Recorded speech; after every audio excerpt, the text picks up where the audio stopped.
नमस्कार दोस्तों। हमने एनसीईआरटी का एक सीरीज़ स्टार्ट किया था जो क्लास 6 से लेकर 10 तक के एसएसटी के सभी चैप्टर्स के टॉपिक को क्लियर करना था। तो हमने कल जो है वो चैप्टर 2 के कुछ टॉपिक्स को क्लियर किया था और आज कुछ टॉपिक्स को हम क्लियर करेंगे। तो आज हम करेंगे बसने की प्रक्रिया। तो ये है बसने की प्रक्रिया। तो हम इसे पढ़ लेते हैं। लोगों द्वारा पौधे उगाने और जानवरों की देखभाल करने को बसने की प्रक्रिया का नाम दिया गया। यानी कि लोगों द्वारा पौधे उगाने, यानी कि जो मनुष्य थे वो पौधे उगाते थे और जानवरों की देखभाल करते थे। इसी को हम लोग क्या बोलते हैं? बसने की प्रक्रिया कहते हैं। अपनाए गए ये पौधे तथा जानवर अक्सर जंगली पौधों तथा जानवरों से भिन्न होते हैं। इसकी वजह यह है कि बसने की प्रक्रिया की दिशा में अपनाए गए पौधों या जानवरों का लोग चयन करते हैं। उदाहरण। अच्छा, अब हम उदाहरण देख लेते हैं।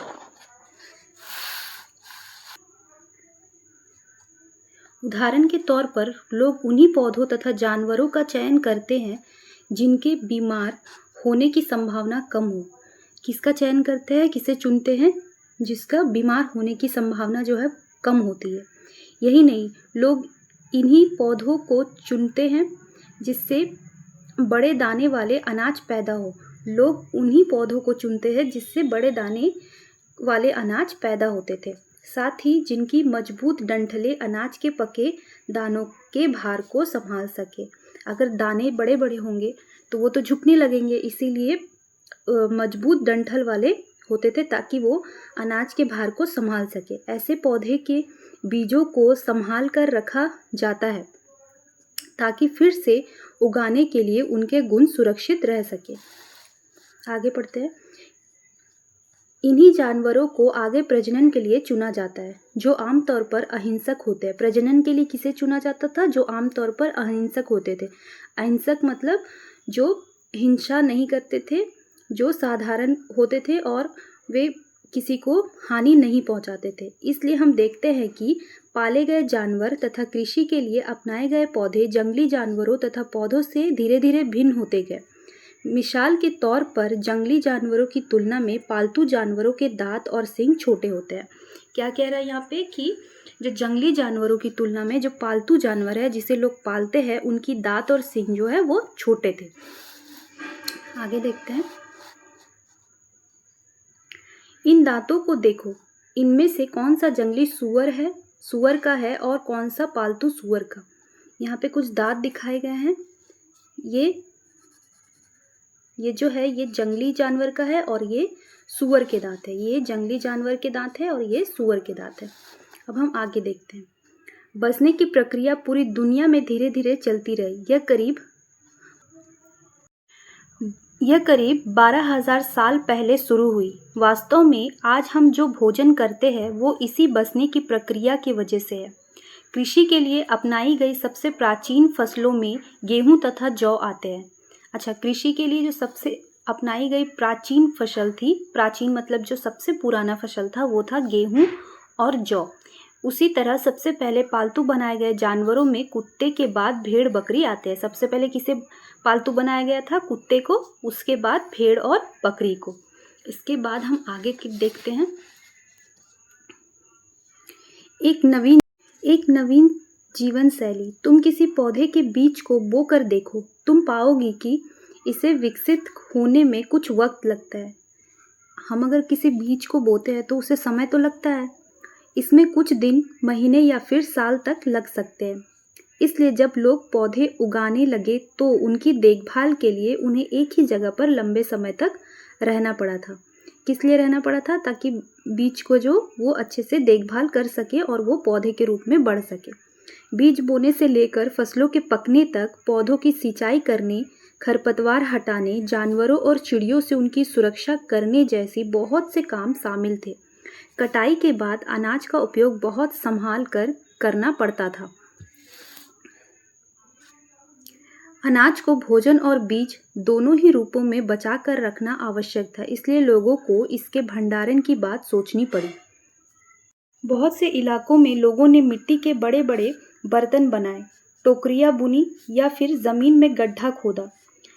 क्या तुम्हें लगता है कि शिकारी या भोजन संग्रह करने वाले बर्तन बनाने और उनका प्रयोग करते होंगे? अपने जवाब का कारण बताओ। जानवर जानवर चलते फिरते खाद्य भंडार। जानवर बच्चे देते हैं जिससे उनकी संख्या बढ़ती है। जानवर जब बच्चे देंगे तो उनकी संख्या तो बढ़ेगी। अगर जानवरों की देखभाल की जाए तो उनकी संख्या तो बढ़ती ही है, साथ ही उनसे दूध भी प्राप्त हो सकता है जो भोजन का एक अच्छा स्रोत है। यही नहीं, जानवरों से हमें मांस भी मिलता है। दूसरे शब्दों में पशुपालन भोजन के भंडारण का एक तरीका है। आगे देखते हैं, भोजन के अतिरिक्त जानवरों से और क्या क्या मिल सकता है। आज जानवरों का उपयोग किस लिए होता है, देखते हैं आगे। मानचित्र 2 पृष्ठ संख्या 13 देखो। क्या तुम्हें कई नीले वर्ग दिख रहे हैं? पता है इनमें से प्रत्येक बिंदु उस जगह को दर्शाता है जहां पुरातत्वविदों को शुरुआती कृषकों और पशुपालकों के होने के साक्ष्य मिले हैं। ये पूरे उपमहाद्वीप में पाए गए हैं। इनमें सबसे महत्वपूर्ण पश्चिमोत्तर क्षेत्र में, आधुनिक कश्मीर में और पूर्वी तथा दक्षिण भारत में पाए गए। कहाँ पे पाए गए थे? पश्चिमोत्तर और आधुनिक कश्मीर में और पूर्वी तथा दक्षिण भारत में पाए गए थे। आगे देखते हैं। वास्तव में ये निर्दिष्ट स्थान कृषकों और पशुपालकों की बस्तियां थी। किसकी बस्तियां थी? कृषकों और पशुपालकों की बस्तियां थी। या नहीं, इसे जांचने के लिए वैज्ञानिक खुदाई में मिले पौधों और पशुओं की हड्डियों के नमूनों का अध्ययन करते थे। किसकी करते थे? खुदाई कर पौधों और पशुओं की हड्डियों के नमूनों के अध्ययन करते हैं।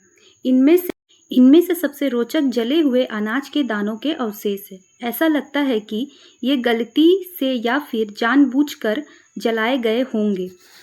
वैज्ञानिक इन अनाज के दानों की पहचान कर सकते हैं। इस तरह हमें पता चलता है कि इस उपमहाद्वीप के विभिन्न भागों में बहुत सारी फसलें उगाई जाती रही होंगी। वैज्ञानिक विभिन्न जानवरों की हड्डियों की भी पहचान कर सकते हैं।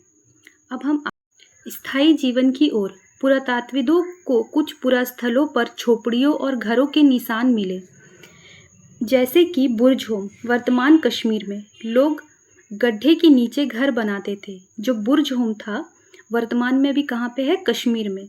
यहाँ पे जो लोग हैं वो गड्ढे के नीचे घर बनाते थे, जिन्हें गर्तावास कहा जाता था। गड्ढे के नीचे घर बनाने को क्या कहते थे? गर्तावास कहते थे। इनमें उतरने के लिए सीढ़ियाँ होती थी। इनमें उतरने के लिए सीढ़ियाँ भी होती थी। इससे उन्हें ठंड के मौसम में सुरक्षा मिलती होगी। पुरातत्वविदों को झोपड़ियों के अंदर और बाहर दोनों ही स्थानों पर आग जलाने की जगह मिली है। क्या मिली है? आग जलाने की जगह मिली है। ऐसा लगता है कि लोग मौसम के अनुसार घर के अंदर या बाहर खाना पकाते होंगे। यानी कि जब गर्मी आती होगी तो वो बाहर खाना बनाते होंगे और जब ठंड आती होगी तो वो घर के अंदर खाना बनाते होंगे। आगे देखते हैं। एक गर्तावास का चित्र बनाओ। ठीक है, ये आप बनाकर देख सकते हैं। बहुत सारी जगहों से पत्थर के औजार भी मिले हैं। क्या मिले हैं? बहुत सारे पत्थर के औजार भी मिले हैं। इनमें से कई ऐसे हैं जो पाषाण युगीन उपकरणों से भिन्न है, इसलिए इन्हें नवपाषाण युग का माना गया है। इनमें वे औजार भी हैं जिनकी धार को और अधिक पैना करने के लिए उन पर पॉलिश चढ़ाई जाती थी। यानी कि उसे और ज़्यादा धार करने के लिए उन पे क्या करी जाती थी? पॉलिश चढ़ाई जाती थी। ओखली और मूसल का प्रयोग अनाज तथा वनस्पतियों से प्राप्त अन्य चीज़ों को पीसने के लिए किया जाता था। आज हजारों साल बाद भी ओखली और मूसल का प्रयोग अनाज पीसने के लिए किया जाता है।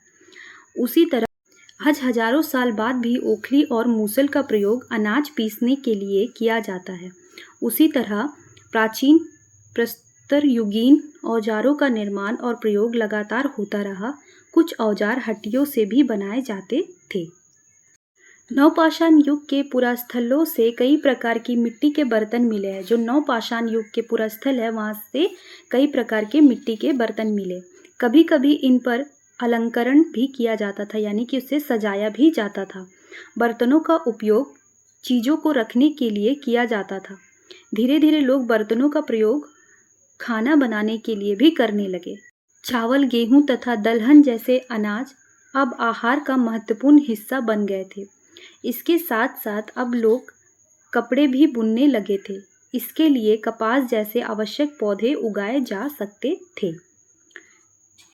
क्या ये परिवर्तन हर जगह एक साथ ही आ गए होंगे? ऐसी बात नहीं है। एक तरफ जहाँ कई जगहों पर स्त्री पुरुष शिकार और भोजन संग्रह करने का काम करते रहे थे, वहीं अन्य लोगों ने हजारों सालों के दरमियान धीरे धीरे खेती और पशुपालन को अपना लिया था। यानी कि कुछ जगहों में स्त्री और पुरुष क्या करते थे, शिकार ही करते थे, और कुछ जगहों में क्या हो रहा था, पशुपालन का आरंभ हो गया था। बहुत जगह लोग मौसम के मुताबिक बदल बदल कर अपनी जीविका चलाया करते थे। अब हम आगे देखते हैं। सूक्ष्म निरीक्षण, मेहरगढ़ में जीवन मृत्यु। मानचित्र 2 पृष्ठ 13 में मेहरगढ़ ढूंढो। यह ईरान जाने वाले सबसे महत्वपूर्ण रास्ते बोलन दर्रे के पास एक हरा भरा समतल स्थान है। मेहरगढ़ संभवतः वह स्थान है जहाँ के स्त्री पुरुषों ने इस इलाकों में सबसे पहले जौ, गेहूं उगाना और भेड़ बकरी पालना सीखा था। कहाँ पर सीखा था? सबसे पहले मेहरगढ़ में।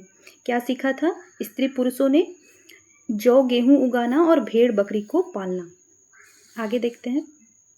यहाँ विभिन्न प्रकार के जानवरों की हड्डियाँ मिली। इनमें हिरन तथा सूअर जैसे जंगली जानवरों तथा भेड़ और बकरियों की हड्डी भी मिली थी। क्या क्या मिली थी? हिरन तथा सूअर जैसे जंगली जानवरों तथा भेड़ और बकरियों की हड्डी। मेहरगढ़ में इसके अलावा चौकोर तथा आयताकार घरों के अवशेष भी मिले हैं। ये देखिए, ये चौकोर एवं आयताकार घर। प्रत्येक घर में 4 या उससे ज़्यादा कमरे हैं। देखिए यहाँ पे 1, 2, 3, 4, जिनमें से कुछ संभवतः भंडारण के काम आते होंगे। मृत्यु के बाद सामान्यतः मृतक के सगे संबंधी उसके प्रति सम्मान जताते थे। लोगों की आस्था है कि मृत्यु के बाद भी जीवन होता है। उस समय के लोग की ये आस्था थी कि मृत्यु के बाद भी जीवन होता है, इसलिए कब्रों में मृतकों के साथ कुछ सामान भी रखे जाते थे। मेहरगढ़ में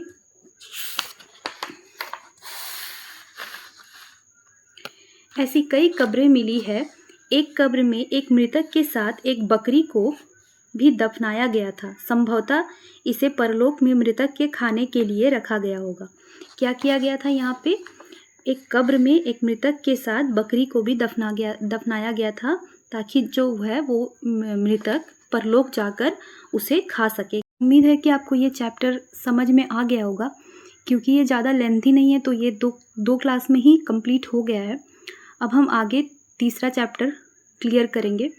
उम्मीद है कि आपको ये समझ आ रहा होगा, और प्लीज़ कमेंट करें, शेयर करें, सब्सक्राइब करें। Thank you.